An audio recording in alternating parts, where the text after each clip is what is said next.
Hola queridos estudiantes, pues vamos a continuar con nuestro abordaje acerca de los métodos cuantitativos y cualitativos, pues para tratar sobre todo de irle dando forma a la metodología cualitativa, que pues es el tema principal de nuestra materia. Y entonces vamos a hablar sobre este planteamiento que hace Álvarez Gallou en cómo hacer investigación cualitativa y en su introducción, que es el capítulo que vamos a ver. Y bueno, vamos a partir de la idea en donde él va a decirnos que tradicionalmente en la ciencia, al menos la ciencia de nuestra época, pues deviene de una postura positivista, de una inspiración pues de metodología cuantitativa, que pues obedece, ¿no?, al campo naturalista, y que han existido dentro del campo de las ciencias sociales pues diversos esfuerzos por realizar o desarrollar conocimiento pues desde este paradigma, ¿no? Las ciencias de la conducta, por ejemplo, ¿no?, utilizando pues los elementos que la metodología positivista pues ofrece. Entonces, bueno, va a decir que desde el paradigma cuantitativo positivista, el punto de partida para generar ciencia pues es la realidad. Y aquí va a ser muy importante la manera en cómo los investigadores desde ese paradigma van a definir los objetivos de su investigación. Y aquí es importante pues el uso de los verbos, ¿no? En este paradigma vamos a usar verbos como observar, descubrir, explicar, predecir. Y este descubrir, este explicar, este observar y este predecir, pues es llevado a cabo de una forma sistemática para acercarnos al conocimiento de esa realidad.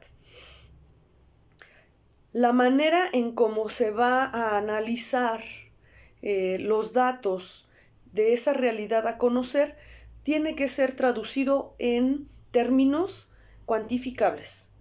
Es decir, que sean ya sea en cantidad, ya sea en intensidad, ya sea en frecuencia, ¿sí? Entonces, tiene que ser traducida esa realidad a esta lógica cuantificable. Dentro de este paradigma es importante señalar la forma en cómo concibe la realidad. Y la forma en cómo concibe la realidad es estática. Es como si le pusiéramos una pausa al fenómeno y pudiéramos analizarlo objetivamente, poniéndolo como entre paréntesis, controlando las variables y controlando todos los elementos que podrían contaminar el estudio, ¿no? Entonces acá es muy importante pues el control de variables, primero la identificación de las variables que están en juego y bueno, controlar aquellas que podrían tergiversar nuestro estudio. Parten de la postura de que la realidad está ahí afuera y está lista para que sea conocida, capturada y entendida por el investigador.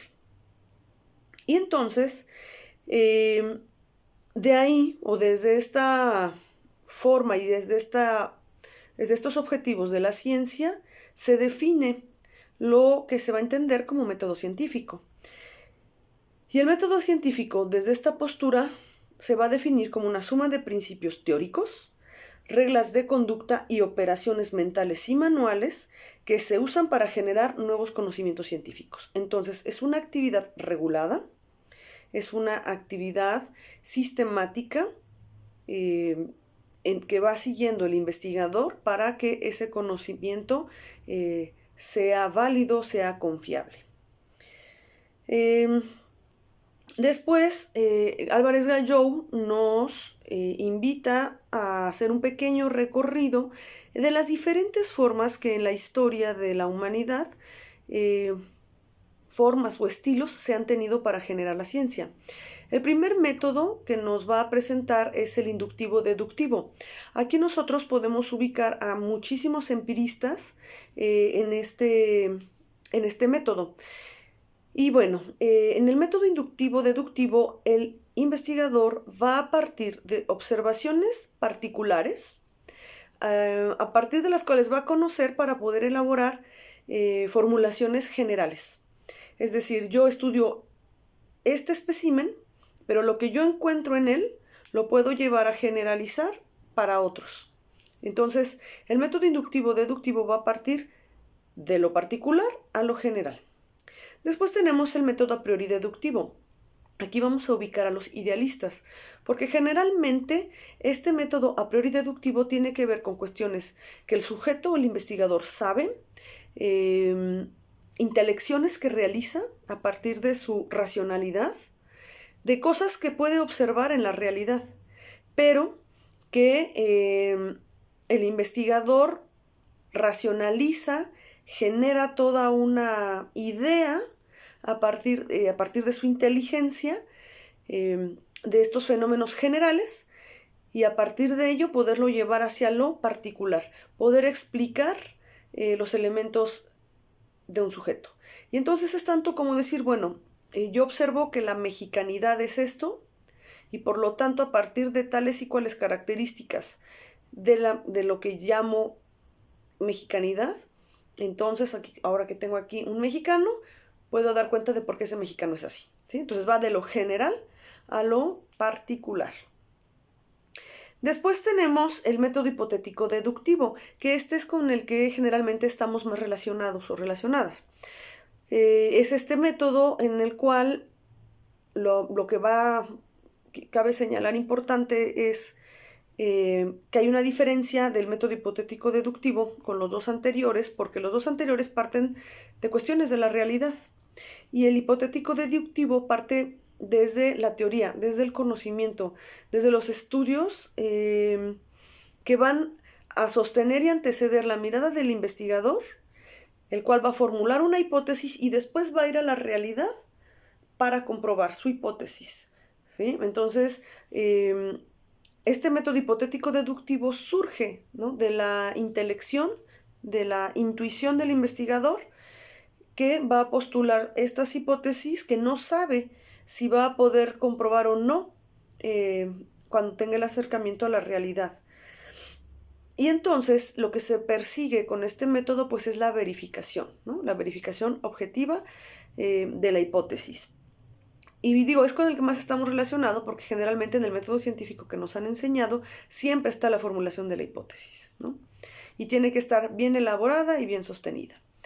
Y bueno, Popper, ¿no?, es un epistemólogo que hace una fuerte crítica a esta cuestión de la verificación. Dice, no le parece mal que la ciencia se construya a partir de elaboración de hipótesis, pero sí dice que los investigadores, en el prurito de querer siempre comprobar, verificar sus hipótesis, se pierden o tergiversan o forzan al objeto de estudio para que encaje, ¿no? Y entonces dice, más bien el esfuerzo del investigador, más que buscar la verificación de su hipótesis, sería la refutación de esta, la falsabilidad de la hipótesis. Entonces, en vez de estar tratando de comprobar o verificar que su hipótesis es verdadera, deberían de hacer sus esfuerzos en demostrar en que no lo es.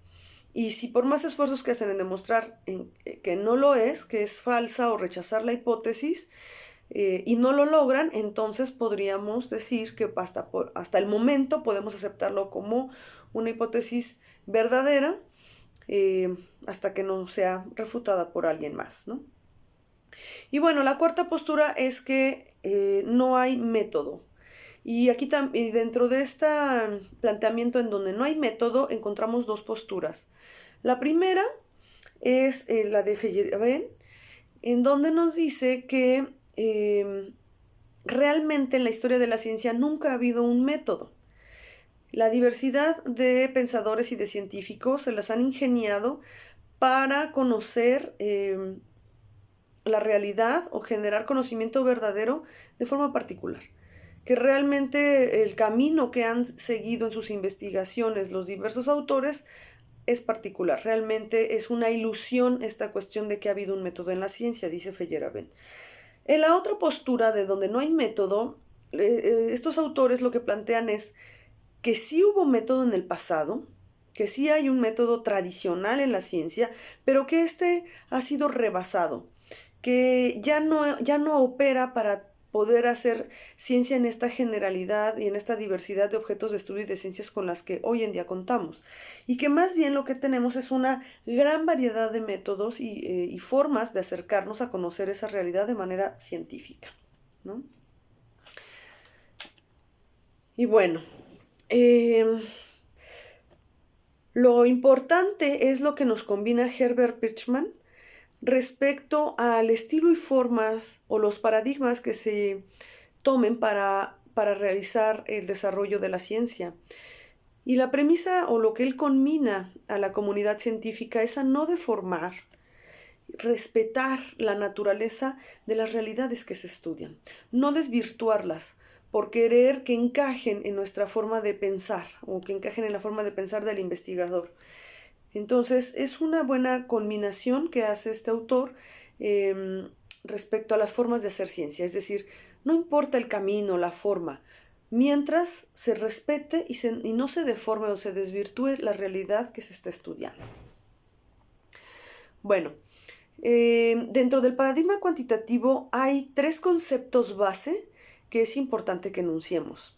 El primero es el del realismo, y el realismo va a tener 2 ideas principales a considerar. Para empezar, va a decir, la naturaleza, la realidad existe per se al ser humano. Está allí, es externa al investigador. Y en ella los hechos hablan por sí mismos. Solamente el investigador tiene que acercar a conocerlos, a escucharlos, ¿no? A verlos. La otra concepto pues es el empirismo, que va relacionado con el anterior, porque la forma en que podemos entender o acercarnos a esa realidad para conocerla pues es a partir de nuestros sentidos, de nuestra experiencia. La experiencia se construye a partir de los sentidos: vista, olfato, gusto, oído, tacto. Y son las herramientas con las que contamos los seres humanos para poder conectar con el mundo externo. Entonces, por eso es la postura empírica, la forma en cómo podemos conocer la realidad es a partir de nuestros sentidos. Y finalmente, el positivismo como el método científico de las ciencias naturales, reconocido como la única actividad válida para la producción de la ciencia y de una ciencia fáctica, una ciencia que estudia hechos. Y entonces nos preguntamos, ¿y la subjetividad? Si el mismo investigador es un ser subjetivo, no se puede quitar la subjetividad que es inherente a su naturaleza como ser humano. Es decir, la experiencia sensible que los sentidos captan y envían al cerebro, en nuestro cerebro es reconstruida a través de una actividad que se llama interpretación. Desde nuestro pensamiento y construcción del conocimiento, nosotros interpretamos la realidad a partir de la información que nuestros sentidos nos dan. No la comunicamos tal cual como nuestros sentidos la comunican a nuestro cerebro. Eso se llama subjetividad y eso es imposible poderlo dejar fuera. Entonces, ese es uno de los cuestionamientos que se hacen hacia el positivismo, ¿no? O sea, la negación de la subjetividad del investigador es algo que no puede negarse y que no debe temerse. Y por otro lado, y el contexto, ¿no? O sea, todo fenómeno responde a un contexto histórico y social. Y tampoco podemos desembarazar o quitar o hacer como que no vimos o no existe este contexto histórico-social que determina y tiene influencia en los fenómenos diversos que estemos estudiando. Y otra crítica interesante es la que hace Blumer a la cuestión de la estadística. Para Blumer va a estar en desacuerdo en el uso de la estadística para el estudio de la vida social y humana, porque él va a plantear que al trasladar el fenómeno social o humano hacia el lenguaje estadístico, pues lo reducimos tanto, lo descafeinamos tanto, que le quitamos pues toda la riqueza de variables y de diversidad y de complejidad que el fenómeno social y humano tiene, ¿no? O sea, presentan. Entonces, la estadística como una técnica o una herramienta para poder definir variables de la vida social y humana y poderlas pasar a este lenguaje matemático, estadístico, dice Blumer, se pierde mucho de la riqueza, de la complejidad y de la diversidad y de las dinámicas que el fenómeno social y humano pues tienen por sí mismo, ¿no? En su propia naturaleza. Entonces ahí pues nos deja pensando, ¿no? Nosotros en la psicología, que realizamos diversos estudios para describir ciertas realidades y comportamientos humanos, lo que nos está diciendo Blumer, pues sí lo presentas, pero le dejas 10.000 cosas fuera que pueden ser pues muy importantes y realmente no estás explicando nada, ¿no? Es dura la crítica y el señalamiento que hace Blumer respecto al uso de la estadística para el estudio de la vida social y humana. Bueno, después nos va a dar un recorrido Álvarez Gallou sobre dos clasificaciones diferentes que se han hecho para dar cuenta del devenir y la emergencia de los métodos cualitativos en la ciencia. La que hace Arthur Bidich y Stanford Lian, y otra que hace Norman Denzin con Giovanna Lincoln. No nos vamos a detener mucho en esta clasificación. Simplemente es importante nada más tomar la noción de que, bueno, pues en el caso, por ejemplo, de los primeros autores, pues ubican este desarrollo desde la etnografía temprana, pues alrededor del siglo X, ¿no? Estos estudios diversos que ya pues se comenzaban a hacer y que están ahí, ¿no? En la historia del conocimiento. De igual forma, por su cuenta, pues Denzin y Lincoln también van a elaborar, ¿no? Algunos periodos. Ellos no se van a ir o no van a usar la terminología de la etnografía, sino le van a llamar periodos, ¿no? Vamos a hablar del periodo tradicional, luego una fase modernista, luego de una fase de géneros, dice, borrosos o vagos, en donde como que los estudios son tan diversos que no se pueden como ubicar de cierta forma. La crisis de la representación que llega en los años 80 hasta el quinto momento, pues que vendría siendo el actual, ¿no? Eso pues nada más es como para dar cuenta un poco de la historicidad y del devenir, ¿no? De las formas en que se han ido o se acercaron diversos autores para conocer la vida social y humana. Después viene un apartado sumamente importante en donde pues nos van a dar 10 características de la investigación cualitativa. Y aquí sí, pues nos vamos a ir deteniendo en cada una de ellas, ¿no? Primero nos va a decir que la investigación cualitativa es inductiva, es decir, se desarrollan conceptos a partir de intelecciones, partiendo de datos. El investigador observa la realidad, hace una intelección respecto a ese fenómeno que está observando. Parte de la empiria. Sin embargo, también una característica muy particular de la investigación o de los estudios cualitativos es que es flexible. Aunque partimos de la realidad y luego podemos ir a la teoría o a indagar qué se ha conocido respecto a ese fenómeno o a ese problema que yo estoy planteando, eso me va a permitir poder regresar y complejizar más también el fenómeno que yo estoy observando y describiendo. Entonces es flexible porque no, a diferencia de lo cuantitativo, no es paso 1, paso 2, paso 3, paso 4 y acabé. Sino empiezo en un paso 1, luego paso al 2, regreso al 1, paso al 3, regreso al 2, al 1 y así se va construyendo y reconstruyendo. Entonces, generalmente partimos no de ideas muy terminadas, sino más bien como de interrogantes y de observaciones pues un tanto diversas, un tanto borrosas, vagas, porque entre más vaya yo avanzando en el conocimiento de mi fenómeno, eso me va a permitir ir clarificando, irle dando forma, ¿sí? Dice que otra característica es que tiene una perspectiva holística de las personas, de los escenarios, de los grupos. Es decir, se trata de ver la realidad en la totalidad, evitando hacer como fragmentaciones y el control de variables distinto como la cuantitativa. No, acá tratamos de ver el todo y ver las partes y cómo se relacionan las partes con ese todo y ese todo con las partes. Entonces, por eso se dice que se tiene una mirada holística. Otra característica de la investigación cualitativa es que hay una conciencia y sensibilidad respecto a el efecto que el propio investigador genera en el objeto de estudio. Es decir, aquí no se pretende hablar de una objetividad total y que el investigador no tiene incidencia sobre el objeto de estudio. Hay una sensibilidad a los efectos que el investigador o la misma investigación pueden ejercer sobre el objeto de estudio. Muchas de las investigaciones cualitativas se hacen en el entorno real en que ocurre el fenómeno. Hay investigaciones que procuran tener una mínima intervención del investigador sobre el fenómeno y hay otras en donde el investigador está completamente inmerso. Hay flexibilidad en las estrategias de obtención de datos, es decir, no es una sola estrategia.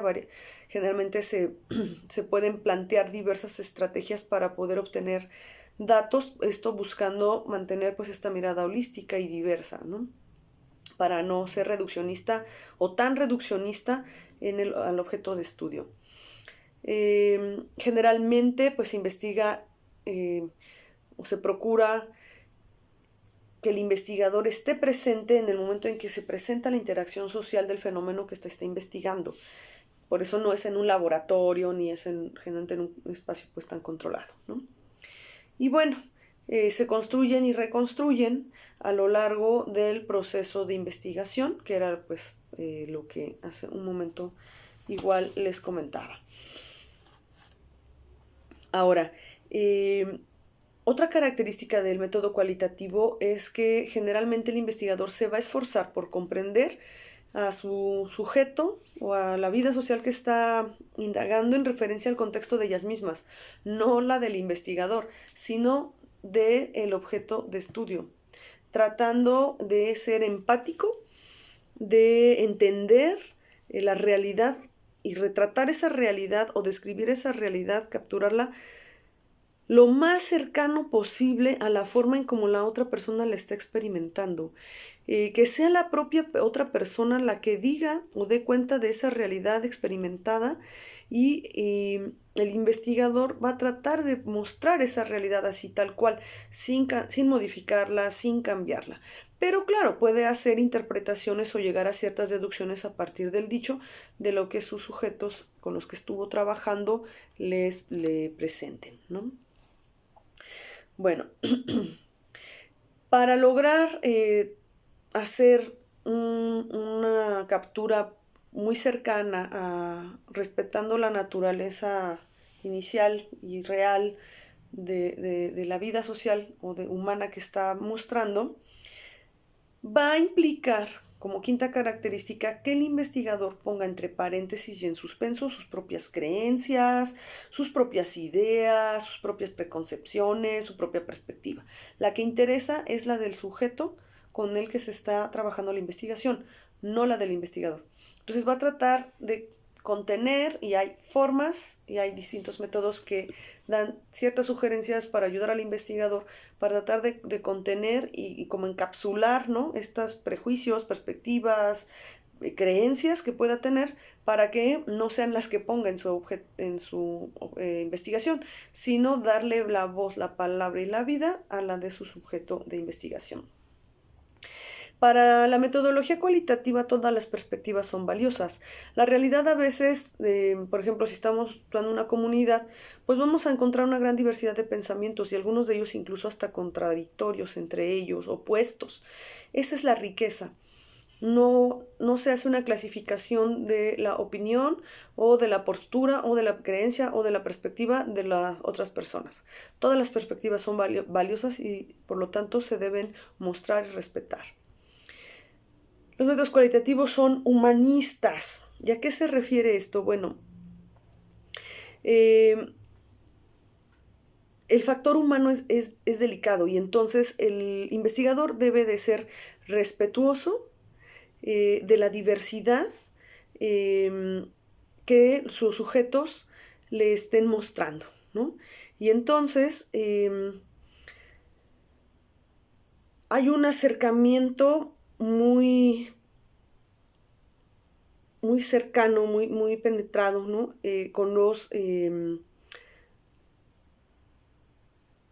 sujetos que se investigan. Y entonces ahí no puede haber ningún juicio ni ningún elemento que denoste al sujeto investigado y su perspectiva. Entonces se tiene que tener esta sensibilidad para dar cuenta de esa belleza, de ese dolor, de ese sufrimiento, de esa frustración, de ese amor, que muestre el sujeto de investigación, ¿no? Y entonces hay que ser humanos, debemos de ser respetuosos, sin establecer juicios de valor sobre las personas que apoyan y que están prestando su tiempo y su persona para poder mostrar su realidad, ¿no?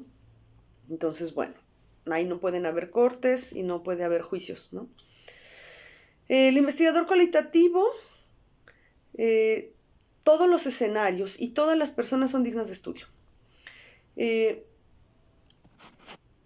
No hacemos cortes. Más adelante vamos a ver un concepto que se llama saturación. Pero en la metodología cualitativa no decimos solo interesa o solamente es digno de estudiar tales fenómenos, tales otros no importan en la sociedad, o no son trascendentes, o no, todas las personas y todos los escenarios son dignos de estudio y nos pueden ofrecer una gran riqueza y diversidad pues para dar cuenta de la vida social y humana. Entonces, digamos, aquí no hay discriminación, ¿no?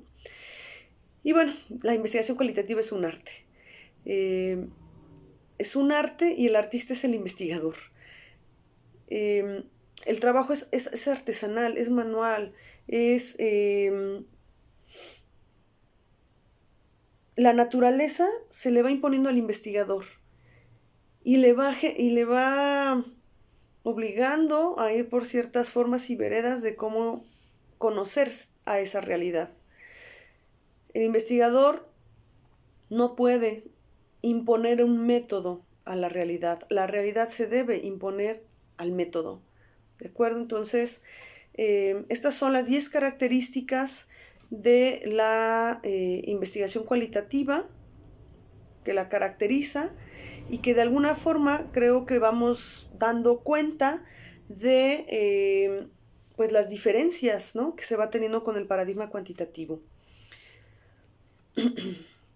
Hay 3 fundamentos también que hacen diferente la cuantitativa, la perspectiva cuantitativa que la cualitativa. Por un lado, tenemos que en la cualitativa el propósito del investigador es explicar y comprender la realidad, y en la cuantitativa el propósito es indagar. Que hay un papel personal en la investigación cualitativa por parte del investigador, mientras que en la cuantitativa se juega en un papel más impersonal la postura que el investigador adopta. Y finalmente, para la metodología cualitativa, el conocimiento es descubierto, mientras que en la cuantitativa es construido. Entonces, sí hay una gran diferencia entre una forma de hacer ciencia y la otra. En la cualitativa se busca tener finalmente una descripción tersa, una comprensión de la realidad y de la multiplicidad y diversidad de gamas de colores que la realidad tiene y nos presenta. Bueno, voy a parar aquí el video para que no nos quede tan extenso. Habrá una segunda parte en donde abordaremos toda la discusión respecto a si la investigación cualitativa es una revolución científica y los conceptos de validez, confiabilidad y muestreo que hacen diferente la cualitativa a la cuantitativa. Pero véanlo en el siguiente video.